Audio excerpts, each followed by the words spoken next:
Hello everyone. Welcome to A2I Dyslexia live show. Wherever you are, whether across the world, I don't know where you are at the moment watching this program, but we'd like to welcome you to A2I Dyslexia live show. Now, we've been running this program. This is probably maybe our 8th or 9th series, and it has been phenomenal. We've had some great feedback from people watching across the world about dyslexia and all things dyslexia. Now, today's show is really close to my heart, very, very close to my heart. Now, it's dyslexia and race. And I often ask myself, what has dyslexia got to do with race? I think we've got so much to cover today. We have the lovely Jannett, who's joining us from across the border, or another borough, shall I say, in London somewhere. And we are going to be talking about dyslexia and race. I'm so glad that you can all join us. We had a couple of people contacted us. Where do I get the link from? There is no link. All you need is your cup of tea, your cup of coffee, whatever tickles your fancy, and just join us live. Now, my name is Elizabeth Techi. I'm the founder of A2I Dyslexia. And we have the lovely Jannett Morgan, who have done some amazing work with us in the past. But this topic today is particularly what she's talking about is very close to my heart. And I want to find out as much as you all want to find out about dyslexia and race. So Jannett, I'd like to now come over to you and get you to introduce yourself to our viewers. Every week we get different people watching. We've got people watching from Israel, Jamaica, Ghana, America, all over the world, which is really amazing. I just hope that our viewers are getting a lot from the show, and welcome to this evening, because we're in the UK, to A2I Dyslexia live show. Jannett, over to you now. Please tell us a little bit about yourself and what you do, and I can't wait to hear what race has got to do with dyslexia. Over to you now.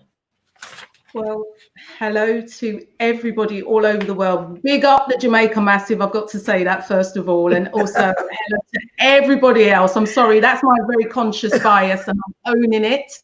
But I'm so glad that we've got people tuning in from all over the world. Elizabeth, I just want to salute you for everything that you do.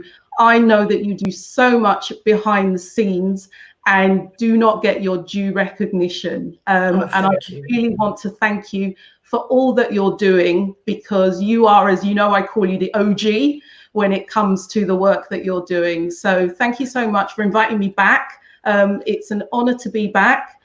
Just a little bit about me. So I guess in the context of tonight and what we're talking about, I have 2 sons, so 2 black males. We may come back to that. One of them is dyslexic.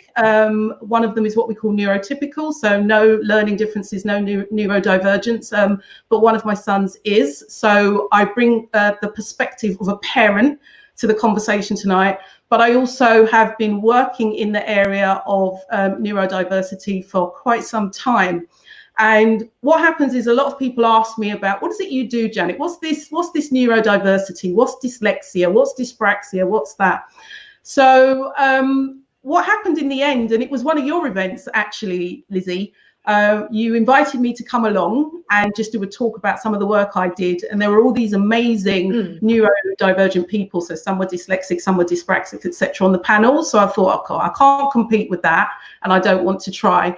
But what I thought would be useful would be to do something a little bit creative. So I wrote this poem about what I do. So what I thought we could kick things off with is if I just share that poem. So I hope that's okay with everybody watching and they bear with us while I get through it, because it will tell you a lot about me. There's a little bit of audience participation. So if people are in the chat, they can even type in the missing word in the chat. When I go like this, that's when you'll know that it's your turn, or you can just shout it out loud at home. Okay, so the poem is called Take My Card, and I just hope I can remember it all. So here we go. 20 years ago at college, I started developing knowledge about dyslexia. You see, it was a mystery to me why people so obviously bright were struggling to read and write. I studied hard and listened to tales of people just like you, tales initially of pain, confusion, frustration, and shame. But beyond that which is concealed, the real story is revealed. Hard work, guts, resilience, ambition, and intelligence. At that point, it was plain to see dyslexia support was the job for me. So people ask, Janet, what do you do? Well, here's a taster just for you. My youngest student was 14, my oldest client in his 60s. Some left work for industries, others were doing PhDs. I worked in a university. We were called neurodiversity support. I know that name sounds strange, but it's there to signal a change. Dyslexia is no barrier to success. Look, here's what you can do. If you're looking for some meaning, come to me and get a screening. I will take you through some tests to see if you need to be assessed. Already got a diagnostic report? Then I'll provide specialist support. And people say it's really cool. My sessions are nothing like school. For one thing I know is a must, is being someone you can trust. And when things aren't so fine and dandy, I'll always have a tissue handy. I'll help you learn new strategies to overcome difficulties. They'll all be multisensory to help with working memory or allow for your processing speed, whatever it is that you need. And if it helps, then I will tell you why dyslexia is hard to spell. We'll discuss your cognitive profile and identify your learning style. Use assistive technology to work more independently. You have to like the way you learn, or I know you will not return. Perhaps it's that you're auditory. Well, that's totally fine for me. Visual or kinesthetic, it's different for every dyslexic. But uni's not for everyone. A job can often be more fun. That's why I spend some of my days providing support in the workplace. If you gave up school for work, but your manager is because they're not dyslexia aware and need to know how to act fair, I'll help to change their attitude so they're not ignorant or rude. Then you can consider the cons and pros of how and when you should disclose. Talented people in your own right, not a stupid one in sight. So why treat you so differently? Because of your brain circuitry, which means you have skills some folks like me don't have. Could it be jealousy, problem solving, creativity, compassion, care, and empathy, often intuitively? Without those gifts, where would we be? In fact, it's often me in awe, and I can say to you for sure that I'm a different person now because of you. So take a bow. 20 years on, and I still find I love the brilliance of the dyslexic mind. So I have done my best to fashion a little verse about my passion. I hope something will resonate. And if you want to change your fate, believe me, it's never too late. You will be able to celebrate role models you will emulate. Of all the things I've said today, if nothing else, please take away, there are people who understand and can lend a helping hand. Life doesn't have to be so hard. Want to know more? Then please take my card. Wow, yeah. Janet, do you know what? That is so amazing, honestly. I'm trying to hold the tears back. I am really trying to hold the tears back because everything you've just said there is just so perfect. And it's something that, to be honest with you, as you got those box of tissues out, I could just feel my throat going. But I'm not going to hold back. I try not hold back if I can. That is so phenomenal, honestly. Amazing, amazing, amazing. I did say to everybody, today's show is going to be very different and it will be extremely amazing. So don't go away and join us. Beautiful, is someone just said, Heather, who just joined us. So it's beautiful. Excellent, is Jules saying. Janet, we need more and more and more neurodiverse like you. Lois said, yes, it is brilliant. Loved it. You know what? Like I said, I am holding back. I'm holding back the tears. But sometimes it's tears of joy. I've had my fair share of, whatever goes with dyslexia. And I'm still going through the challenges, as you know, Janet. And to hear what you've just said, it's just, I can't put no words to it, honestly. Thank you so much. Nice Keep up the amazing work that you're doing, honestly. I meant every word. Can I just say, because when I wrote that poem, it was about a show on dyslexia, but that is to whether you are dyslexic, dyspraxic, dyscalculic, you are on the autistic spectrum. So if you are neurodivergent, then that poem is for you. So I'm not privileging the dyslexic people. It's just that's what it was at the time, and it very much came from the heart. Where can we get a copy of this poem? Where can we? Is it available? Do you sell it at any point? Is it in the? You know what? You should create yourself some kind of card. It's there. I can put it out in the public domain. You're welcome to put it on your website. Welcome. It's just there because it's my story. My story, as I said, I'm not neurodivergent, so I'm telling my story, which is someone, as I said, who is a parent, but also someone who's worked in the field. And what I'm not trying to do is speak for people like you, but what I'm doing is I am trying to give a voice to all of the stories that I've heard, because I've heard lots of stories over the years. So the poem is there. I'm happy. Anybody who wants it, they can contact me. I'm more than happy for you to put it on the A2I website. Thank you, Jannett. Thank you. Thank you. I just think it's just so beautiful to know that there's somebody in that sort of office door that I can knock on and know that it's okay to have a breakdown, because I did have a breakdown. I literally lost, I was crying in tears. The other day I had a phone call from someone, and she said she watched one of our shows. She said, look, I couldn't hold the tears back. Knowing that there's help there and knowing that other people are going through exactly the same thing as she's going through, she just said, look, it wasn't tears of failure, but it was tears of, oh my goodness, at last there's hope and there's help. Yeah. So before I actually have a bit of tear rolling down my face to ruin my makeup, let me move on to the next question, Jannett. Amazing. Thank you so much. Yeah. It brings me on to ask you this question, and I think everybody's dying to hear this. Now, what has race got to do with dyslexia? Right. So I can't guarantee there won't be tears then if we're getting onto this topic. Okay. Right. So 4 more lines of the poem, just 4 more lines. Okay. So you've heard that poem, and I'm sure, most people have forgotten most of it, but they'll have a feeling for what I was talking about. But there's an extra part to that poem, and it's this. When so many things can hold you back for nothing more than being black, who would want another label that says to some that you're not able? So that takes me into saying that, yes, let's look at what race has got to do with dyslexia.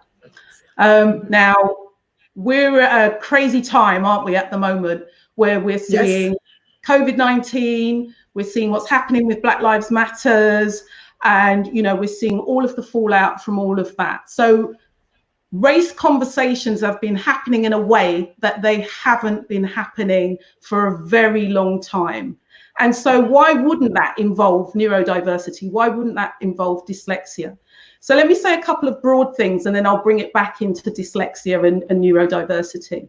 So there's an organization called Catalyst, and they're like a global think tank. And what they're about is making sure that workplaces are more inclusive. And they did a study on why there are roadblocks to people talking about race. Why don't people talk about race? And there were 3 things that they identified. One is there's no problem. Why do we need to talk about it? There's no problem. Race, what's that? No problem. Another issue that they found is that, well, even if we spoke about it, there's nothing we can do about it. So why talk about it?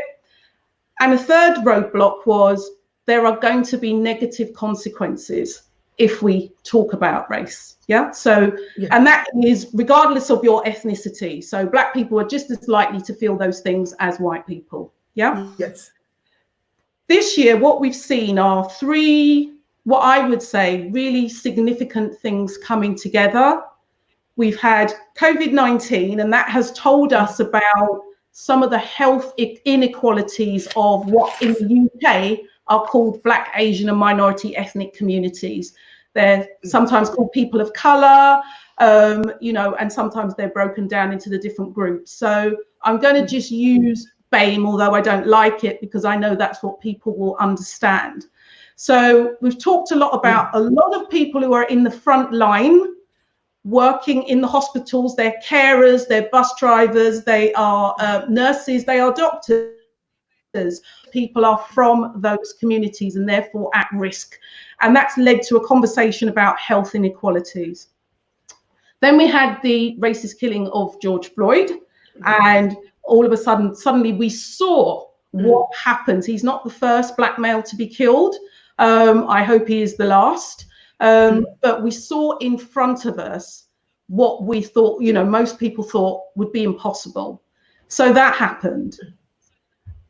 And then on top of that, we also saw Amy Cooper, and I don't know if you remember, Amy Cooper was the American woman in Central Park who had her dogs in there and was challenged by an African-American man about the dogs. And then she called the police, and it was, you know, African-American was the trigger word. So we had those things coming together.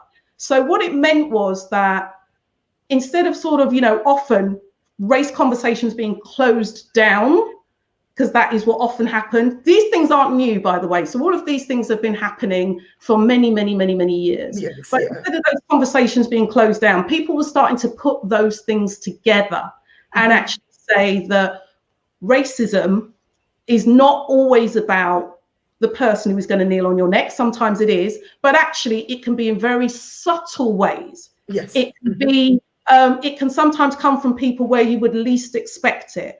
And then what happened is that there was this outpouring of people talking about their racist experiences and everything that came with that. So that's been the context in a way that I think hasn't happened, for me anyway, for a long time.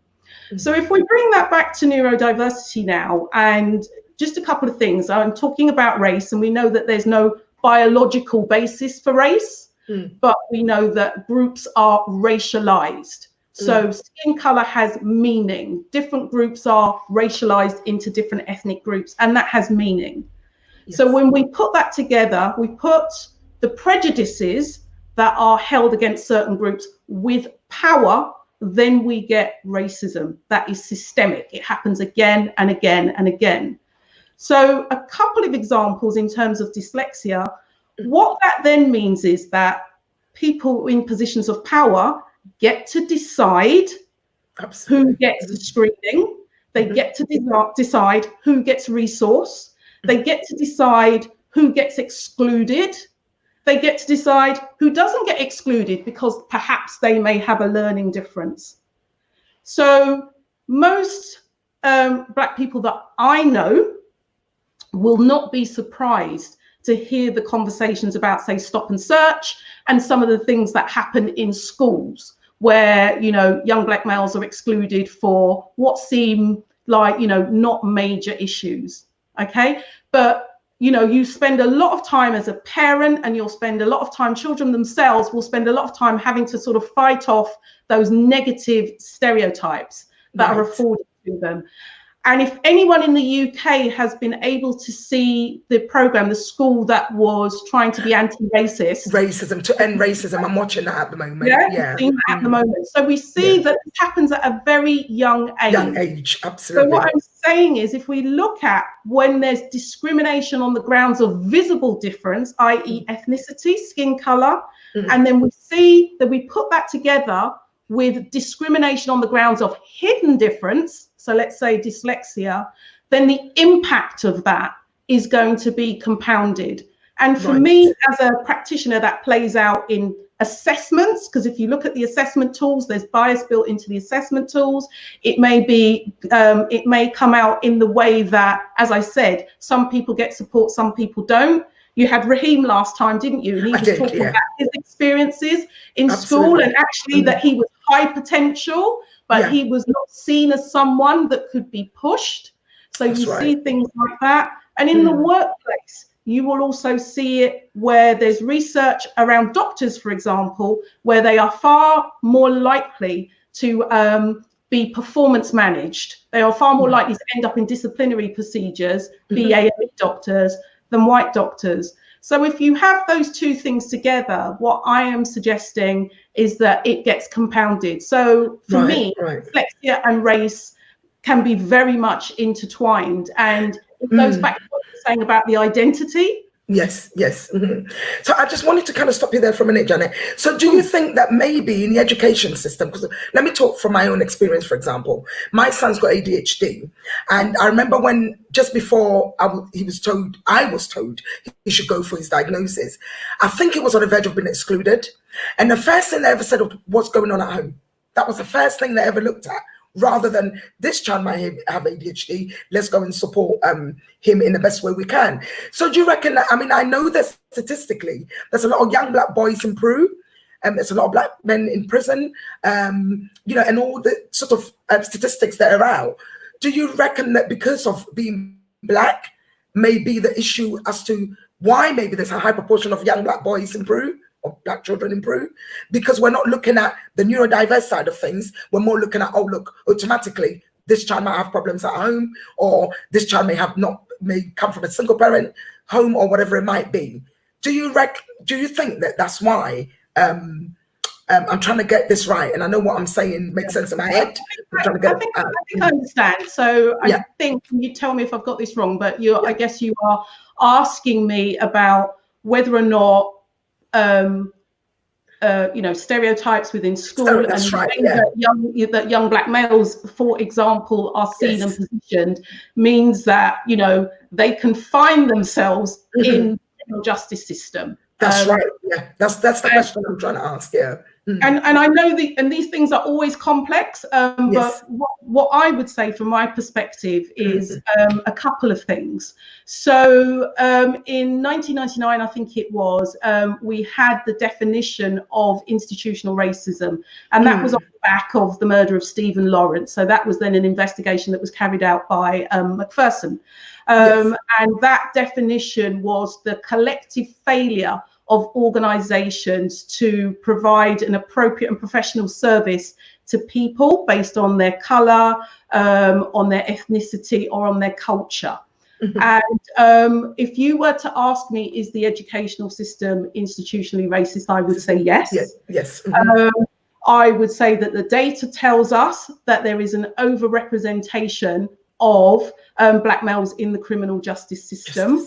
The Lamy report talks about the fact that, and they use BAME, so a broader category, so Black, Asian and minority ethnic people, when they first come into the criminal justice system, they are less likely to have an assessment looking at their mental health or looking at if they've got a learning difference.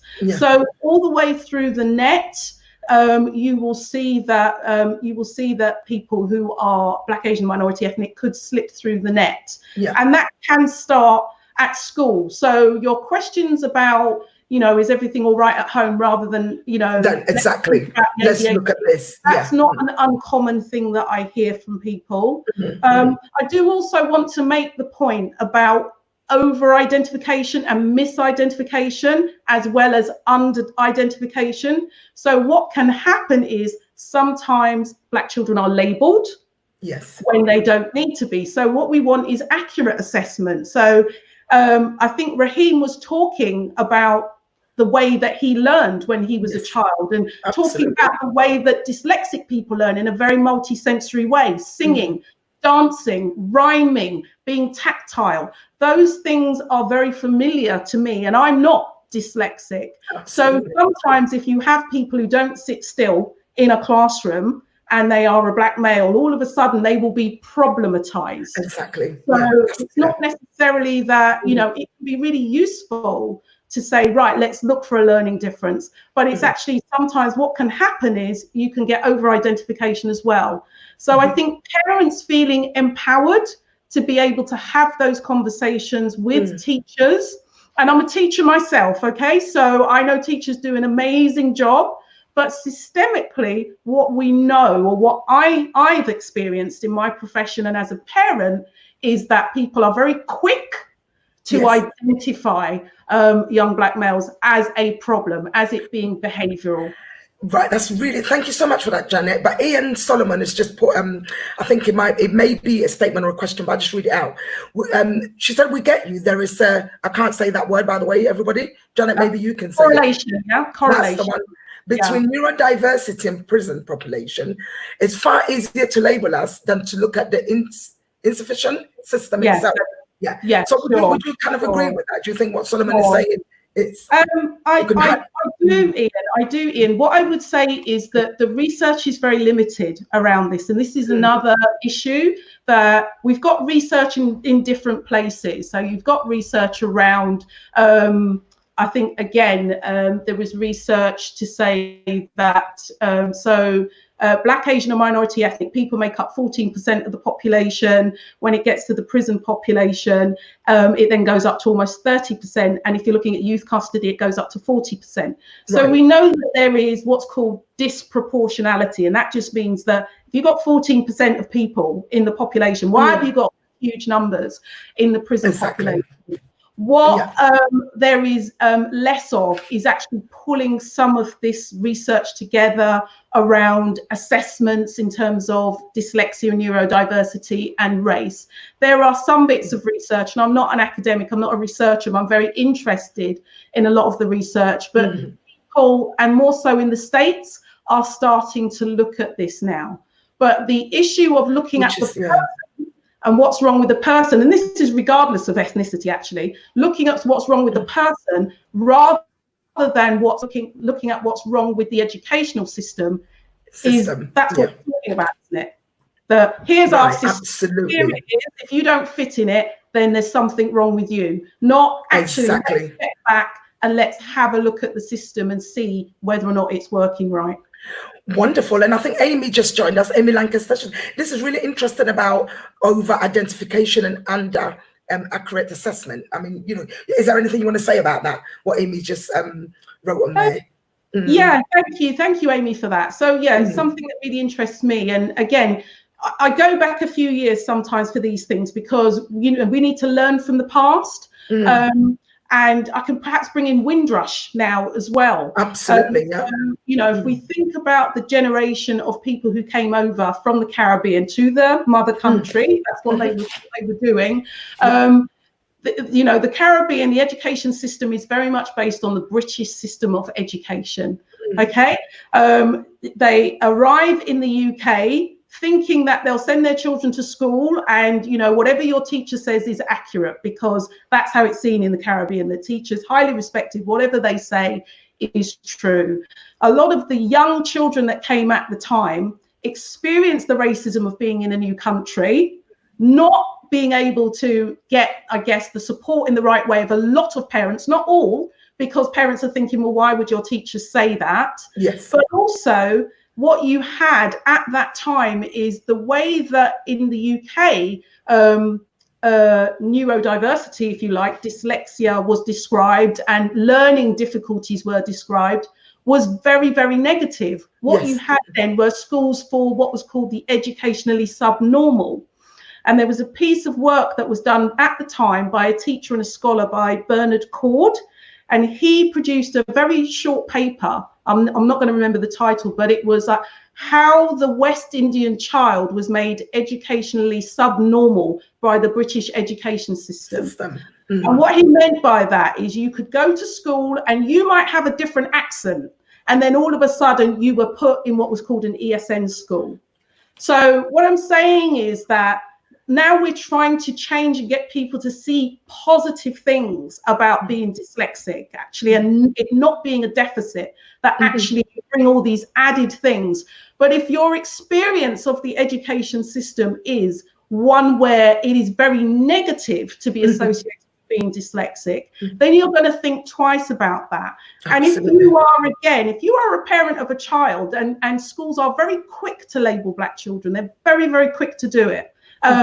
In a negative way, then you don't want to do anything that's going to get your child labeled for something else. And what that means is when there is real need, then people are reluctant to come forward, or if they don't see tutors and specialists and teachers who look like them, then they're going to feel nervous about actually approaching them.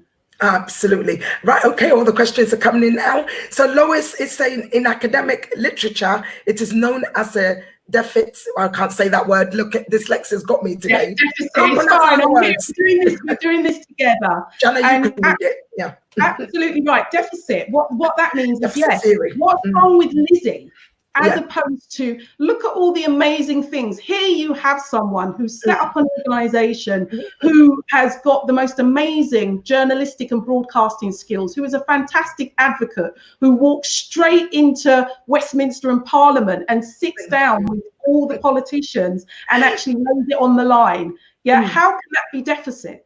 But when you take a deficit approach, you look at all the things that Lizzie is struggling with, and that defines her. Absolutely. So, yes, and that happens to people, you know, if they are dyslexic, regardless of ethnicity. All I'm saying is that if you actually look at other aspects of identity, and if you look at race, people are going to see your color, first of all, before they see anything else. Absolutely. Right. Wow. Jannett, this is amazing. I think we just deal with the questions as they come in, actually. Very useful. Tara G, what does mother country mean? Okay, I am Black American living in UK, and I have never heard of that word until now.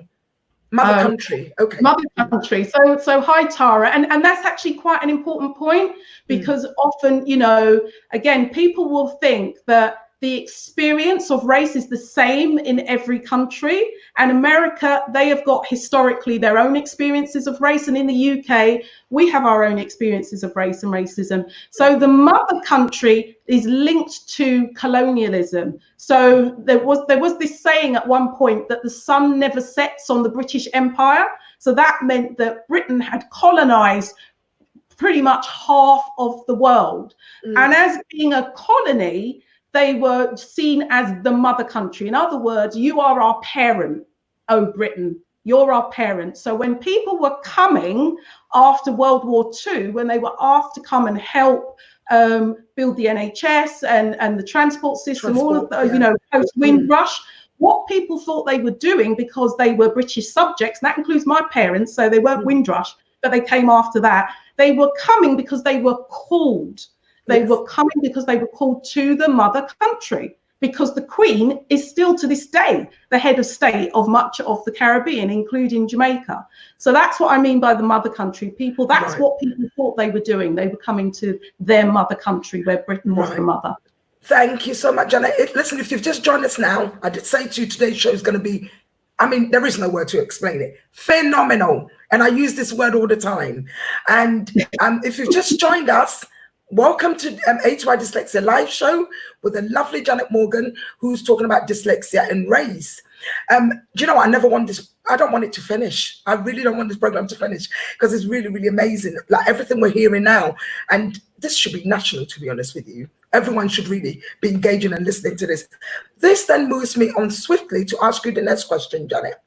Why do you think it's important to have a Black dyslexia assessor or specialist, so to speak? Why is it important to have more Black dyslexia specialists? Do you know what? I think my dyslexia got really bad today. Can't pronounce most of the words, can't spell today. There are days when I get like that. There are days when everything just flows, and there are days when it's a stumbling block. And today happens to be one of them. But never mind.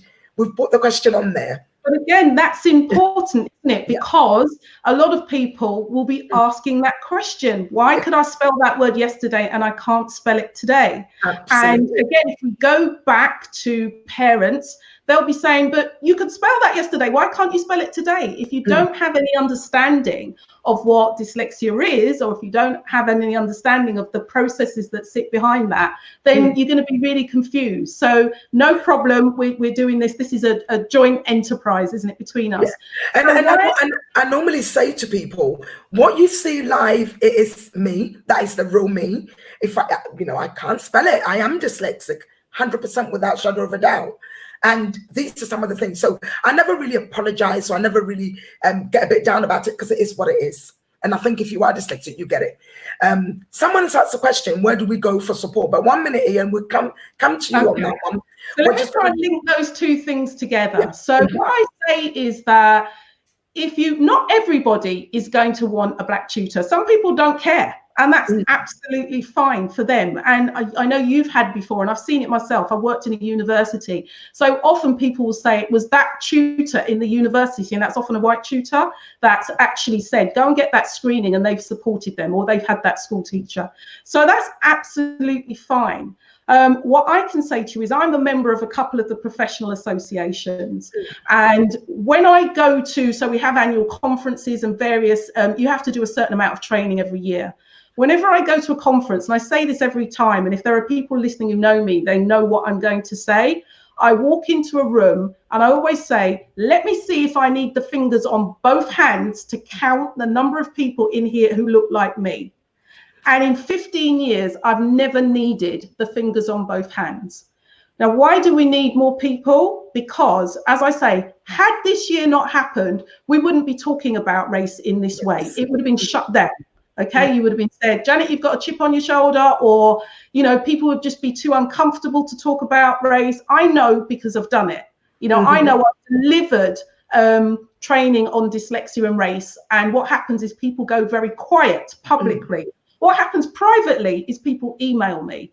And, you know, and when it is black tutors, they're like, Janet, you're so brave. I'm so glad you said that because I didn't feel that I could say it. Now, you know, I understand the comment. It's not about bravery for me. It's just about what is important, what is going on here. My training was always that dyslexia is in all ethnicities. So if it's in all ethnicities, and if the environment disables people, then we have to look at race and all sorts of other things that might disable people. So having more tutors and assessors means that they will understand in that screening questionnaire or that screening conversation where other people might have said, no, well, there's no neurodiversity there. Then they might say, actually, we need to dig a bit deeper. If that person speaks another language, let's say they speak an African language. That's very true. They will be asking different questions. If they are providing support, then they will have access. All those books that didn't exist in schools that they're now buying, they will have access. They will know about those books. So the things that I'm talking about now, the references that I'm bringing to you, and I think Raheem talked about his grandmother and the Bible. The Bible was rewritten in Jamaican, you know, for that reason, to try and get more people to access the Bible. So having Black specialists who have the cultural sensitivity is important in terms of building people's esteem, but also being able to advocate. I've seen lots of students who didn't turn up until the final year of their degree when they were about to fail, and they've walked in the room and they've seen me and they've gone, oh my goodness, thank goodness I can talk to you, I can tell you. And the shame of it is that it's almost too late by then. So you need people where people feel they can trust you, just like, you know, in the British Psychological Society, they will have their Black therapist. You need people.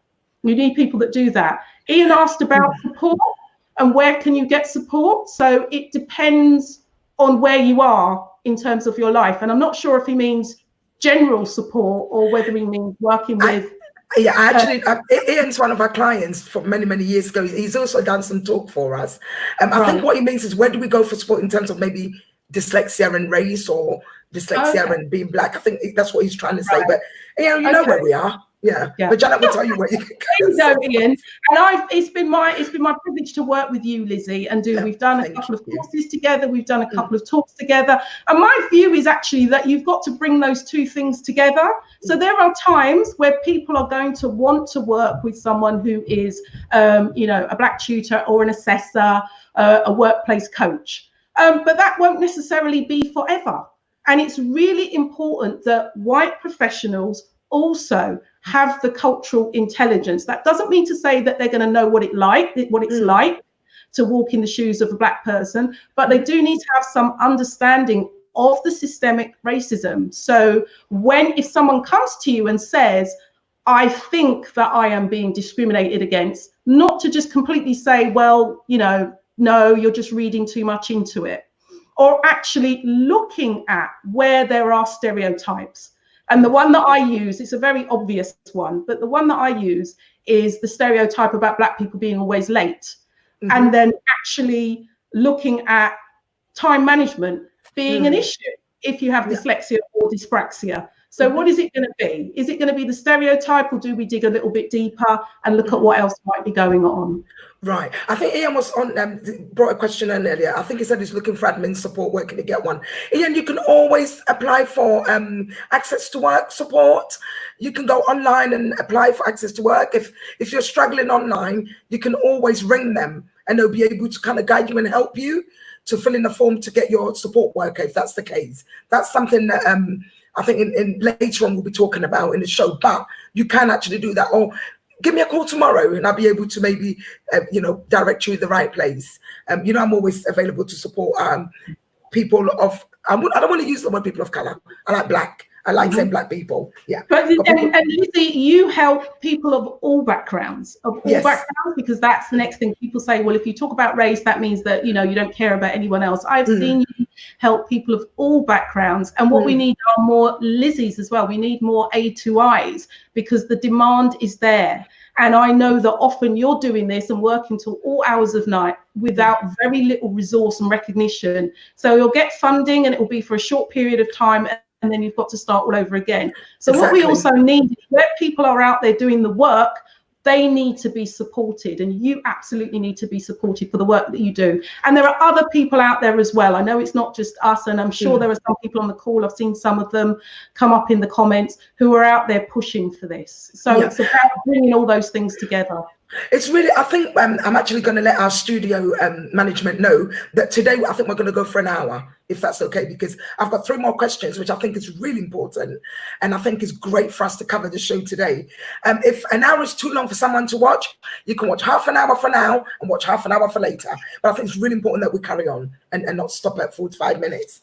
Now, I've got a question for you, Jannett. There's a lot of talk about white allies.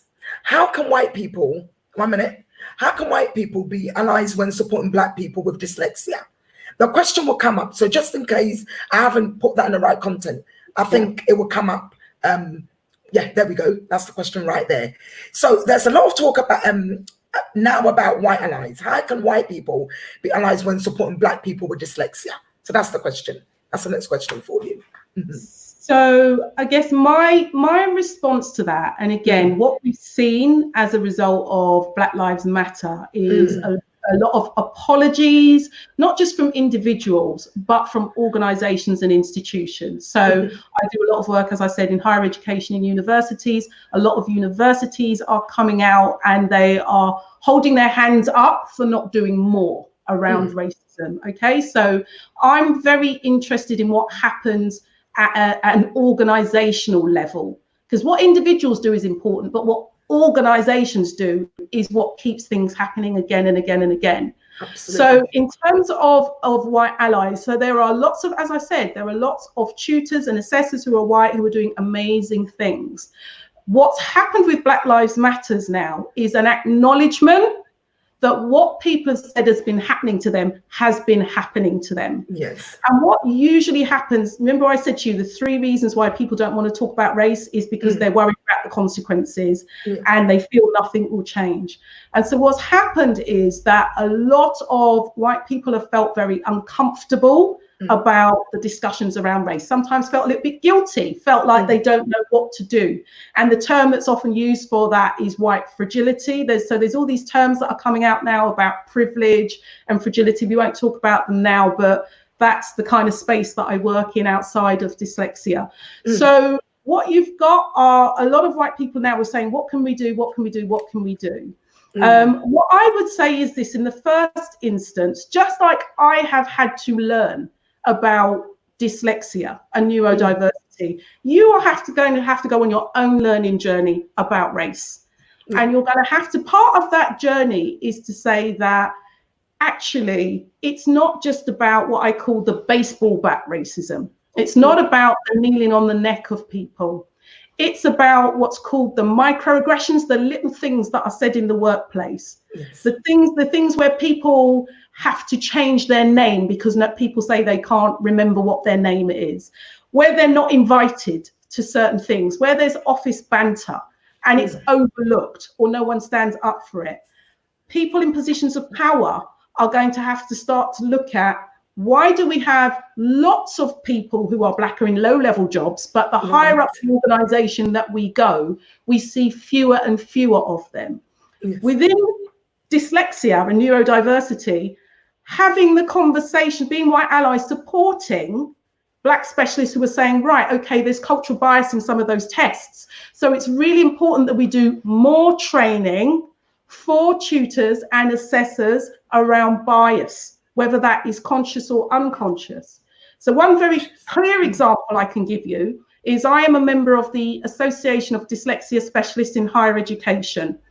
And I went to the board and said, look, I actually want to do something around neurodiversity and race. Did a couple of sessions with them. And, long story short, what's happened is that there is now a module on the course for new tutors who want to become tutors in higher education. And that is because it's important that they have that understanding of identity and race right at the very start. Now, we're talking about well-meaning, well-intentioned people who would never think of themselves as having anything to do with racism. Racism does not work like that. Systemic racism doesn't work like that. So to be an ally, first of all, you've got to check yourself and do a bit more learning for yourself. And then again, think about the environment rather than thinking deficit. And also working with people, working with the Black specialists who do want to work with you. You know, we do want to work together around this, because otherwise it's not going to get resolved. Exactly. Thank you so much for that, Jannett. That's just so powerful, really powerful, that answer you've just given. Right, now, I know you're planning to publish a book this year. What made you decide to do this? And I can't wait, actually. The minute it hit the shelves, Jannett, let me know, because I'll grab my copy before everyone else. Yeah. No pressure there. Okay, couple of reasons, several reasons. So 2007, where is it? Have I got it here? 2007, and again, some of your viewers may be familiar with it. I saw this book, which is called Dyslexia from a Cultural Perspective by Asher and Martin Hoyles. And that was the first book that I saw around dyslexia, culture, ethnicity, race. In all the books that I've got, and you can't see my bookshelf, but you know, anyone who works in the field of dyslexia has got a gazillion books. Okay, of all the books that I got, that's the only one. 2007, and it always bugged me since then. Why are there so few resources? So that was one of the main drivers, and Asher did a brilliant piece of work. The other main reason is that doing the job that I do, I've picked up a lot over the years. I've listened to people. As I've said, people pull me to one side and they tell me things. They tell me things they would not tell a white tutor and a white assessor. I also work in leadership spaces. So I am able to challenge leaders. It's not just about, as I said, individual tutors. So what I wanted to do, and I'm also the mother, remember, of a dyspraxic child. So what I wanted to do is I wanted to actually just put something together that was positive and informative, so people can make an informed choice. So my book is not like Asher's, it's different. It's called Young, Gifted, Dyslexic and Black. And if you know your music and you know anything about Nina Simone, who wrote the original song, that was a song to actually empower Black people who were, you know, because again, the narrative out there was that, you know, there's nothing, you have nothing to contribute. So I was inspired by the song, but also looking at dyslexia within it. 7 steps in there. They all begin with A, so hopefully that makes things easier. So awareness of what dyslexia is, analysis, so looking at dyslexia and race and what it's got to do with race, some of the stuff we're talking about today. Attitude, how to have a positive attitude. Assessment, whether or not you need an assessment. You don't always need an assessment. So looking at when you might need an assessment and what's the assessment process. What's after that? Advice. So who do you go to for advice? So sometimes your friends are great as advice. Sometimes people who themselves are dyslexic are great for advice, but sometimes you may need a professional to go to. So when would you do that? What comes after that? Alarm bells, because we know good and bad days, as you said. So sometimes things can break down. What do you do when things go wrong so that you can come back from it? the final chapter is achievement. So it's really just, you know, you don't have to read it all in one go. You can dip in, you can dip out. I want to be able to do it in an electronic format. But it was just really because there were things in my head that I thought would be useful to people. And that's why I wanted to do it, just come from a different angle. Wow, fantastic. Just a bit of a question come from SJDM. Is there a need for more dyslexia network in the workplace? I wonder if you mean SJD, or too many alphabets there, but SJDM. I wonder if you mean what, Black network or network in general? Maybe Black network in the workplace. I don't know. It's not quite clear. But is there a need for more dyslexia network in the workplace? So what they have in workplaces now are lots of different staff networks. Sometimes they're called affinity groups, and sometimes they're on race, and sometimes they're what's often called a disability network, or it can be a neurodiversity network. There are all sorts of names. If people want them, then they should push for them. Yeah. The important thing, I think, is that as individuals, we're not any one thing. So as I say, you could be in a Black staff network and you will be neurodivergent as well. But what happens is when you're in those networks, it can feel safer. You can talk about some things and you've got other people who can support you. So I think that networks have a really useful role. It's really important that you can feed into the leadership in the organizations. Because some networks, what they can very quickly become is a moaning shop where you just come and you dump your frustrations. Now, you need somewhere to dump your frustrations, but actually, if you want things to change, then it has to feed into the leadership of the organization. So networks can be really, really good, and networks within your own affiliate can be really good. I think SJDM said network in general. So networks in general for us, I think just SJ, excellent. And Terence came on just now and said book is great. Didn't quite catch Terence's surname, but he said the book sounds great and it's also great. And I couldn't agree with you more, Janet. I think we need more Black book sounds great is what he said there, Terence. Yeah, we need more authors, Black authors. We need more Black filmmakers. And we, to be honest with you, my lecturer who realized that I should go for dyslexic assessment was a Black professor at South Bank University, and who said to me, look, you should go for this assessment. And for as long as I live, I will always say a great thank you to Dr. Gloria Gordon. I hope one day I can meet her and just keep thanking her for the amazing thing she's doing. Yeah. I am Margaret Rook's husband. That's great. Hello, Terry. It's lovely to meet you. Just to say that Margaret's book was one of my real inspiration to set up A2I Dyslexia. Janet's book is going to turn my life around completely. That I know. You've already I know that for sure. Around. I think the thing is, what I would say about that, and thank you everybody. It's been, I'm nearly there. What happens is people then come and ask you to speak, so then you're not writing, so you can't speak and write at the same time. What is really important to me is being out there and doing the work. And as I say, the more people who want to be on board with that, just like, you know, I was always taught what works for dyslexic people works for everybody. And I do believe that. And again, racism is not, working on race is not just about Black people and what Black people do. Okay, everybody is impacted by racism. And actually, if you started to look at some of the strengths that those young Black boys bring into the classroom, instead of problematizing them and criminalizing them, wow, just look at the creativity that would come in, rather than all of the money that's being wasted on a criminal justice system with people who shouldn't be there. So that is a job and responsibility for everybody, and it's definitely a responsibility for the decision makers.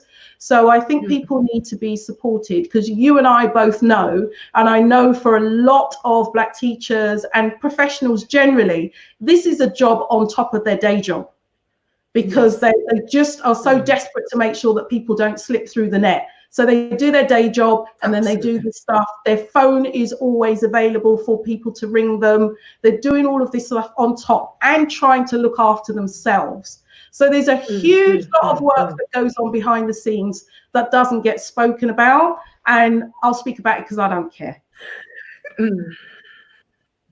To be honest with you, Jannett, brilliant, excellent. I love the way you just kind of said that there. But I just wanted to go back. When we were doing the right at the beginning of the program, you mentioned something like maybe when a certain Black person's coming to, going for an assessment or going for support, they feel more comfortable if there's a Black person who's doing that job and they can resonate. We get lots of phone calls from people of all different sort of wherever they're from, different countries. Sometimes they're told because you don't speak English very well, that's why you can't spell. I'm like, actually, no. It's got nothing to do with that because I speak my language fluent, and how I would spell a certain word in Ghanaian language is the same way I spell it in English. So I'm just thinking, if that's the case, you might get some people that might think, well, actually, maybe I'm not just like, maybe I can't read English very well, but it's got nothing to do with that, isn't it, Jannett? Yeah. So these are, again, these are some of the issues. Now that your training will be around, when you have people who speak other languages, that is covered in your training as an assessor, as a specialist. And there are certain things that you should be looking for, how long they have been speaking and writing in the English language and all of those kind of things. But yeah, it is true to say, again, that has been my experience, that sometimes, people are quick to dismiss what someone will be coming and saying to them. And then there's also the idea that, well, you don't speak proper English anyway for some languages. So if you speak an African language, it's not proper language anyway. So you're just not going to feel comfortable to talk about those kind of things. So yes, that does happen. And it is, what you really need are some language specialists who also do assessment. And there are people who do that. They do exist. But again, if you don't know to ask for that, and assessments are hundreds of pounds. Assessment can be anything from, sort of 300 to 600-700 pounds. So, you have to know what you're looking for in an assessor, what their qualifications are, what their background is. It's really important. I think I saw a question from Jill come up where she asked what the first two A's are. So just to say, Jill, that they are awareness, which is, what is dyslexia? What's this neurodiversity thing? Why do we keep changing the language? It's hard enough to spell dyslexia. Why do the words always get longer? So awareness is just a general, just to sort of say, right, this is what we mean when we're talking about dyslexia and co-occurring differences. So happening at the same time. So you're not dyslexic, dyspraxic, dyscalculic, they often overlap. And the second one is analysis. And I think, yeah, go ahead, Lizzie. Yeah, I mean, we could have all this in a caption, when we finish the show, we could definitely have something like that in a caption of, what the A's stand for. Yeah. Analysis. Naomi Saunders just said analysis there. Wonderful, wonderful. So Amy said, Jannett, we'd be interested in a book from you at JKP too. We would really like to talk more if you have the time. As Margaret says, this is so interesting. We're looking for resource on race and dyslexia. Perfect. Connect, please, Jannett. Connect to Amy. Thank you, Amy. Have your people, my people. I don't have any people. But I think, I think that just shining a light on this is what is important. What I am saying is not new, and I'm not the only person to be saying it. But I think it's really important now that, we, something really positive and productive comes out of this. And if we want to take everybody who may be dyslexic or neurodivergent with us, it's really important to have some of these conversations, not just about the individual, but what do we need to do with the education system? What do we need to do with our workplaces so that we can maximize the talent that is there? What can we do? And so my book is very much from that perspective. Yeah, fantastic. Right, just before we go, we've got like 2 minutes and a little bit to go. What tips do you have for anybody who is dyslexic and Black and is struggling? 2 minutes. So hopefully they've heard a few things. So help is out there. Remember that, as I said, if you want someone who is Black, then there's no better place to start than with you, Lizzie, A to I Dyslexia, because they can see you already, and you will, and you have the experience and the expertise to actually field those initial questions. The resources are limited. what I am noticing now is that there are more and more Black people and young people, which is amazing, on social media. So look at Facebook groups, look at LinkedIn. There's been some really, really interesting conversations that have been happening on social media. You will know about the young woman, Tyler Grant, who just went all in on LinkedIn to look for funding and raised £10,000 in 8 days. And basically what she was saying is, it's important, this work needs to be done. Now, this is a young woman. That's what tells us this is systemic. When young people are saying it's an issue, we know it's systemic. So social media is a great way to go. From a professional point of view, check out people like you, Lizzie.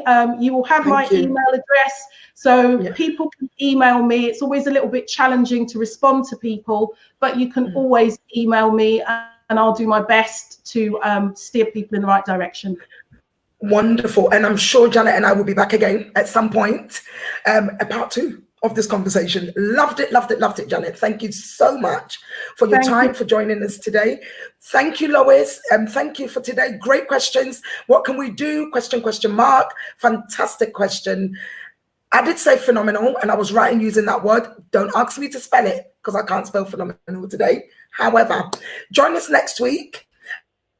We're talking about securing education support for your dyslexic child through educational healthcare plan with Sonal, who is an advocate for children. So parents, no matter what you're doing next week at 7 p.m., put everything on hold and join us live on HY Dyslexia live show.